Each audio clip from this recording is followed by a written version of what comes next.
Hello, welcome student. आजचा दिनविशेष. शीख धर्माचे संस्थापक व प्रथम गुरु श्री गुरु नानक देवजी यांच्या ज्योती ज्योत दिवस आज संपन्न होत आहे.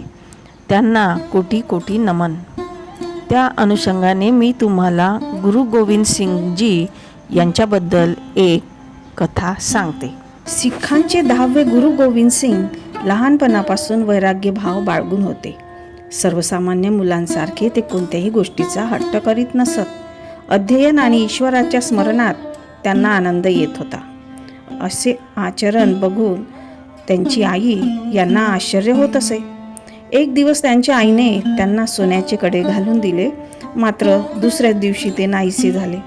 आई त्रस्त झाली व गोविंदला विचारले तर त्यांनी ते नदीत टाकून दिले होते. आईने कारण विचारले तर त्यावर ते म्हणाले, मला या संसाराच्या मोहमायेत अडकवू नको, कारण मी जर बांधला गेलो तर मला गुरु नानकांच्या मार्गावर चालता येणार नाही. बालक गोविंद सिंगचं हे विरक्त विचार विरक्त जीवनाचे संकेत होते. सांगायचे तात्पर्य म्हणजेच थोरांचे जीवन हे प्रेरणादायी असते व महान लोक हे मोहमायेपासून दूर असतात. गुरु गोविंद सिंगजी यांनी शीख धर्माचे नव्हे तर संपूर्ण धर्माला जगण्याचा मंत्र दिलेला आहे. त्यांनी धर्मासाठी भयंकर त्याग केला पण धर्माचे रक्षण केले. गुरु गोविंद सिंग हे शीख धर्माचे 10वे गुरु होते.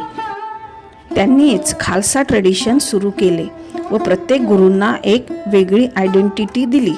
महाराष्ट्रामध्ये गुरु गोविंद सिंगजींची समाधी आहे नांदेडला, हुजूर साहेब गुरुद्वारा.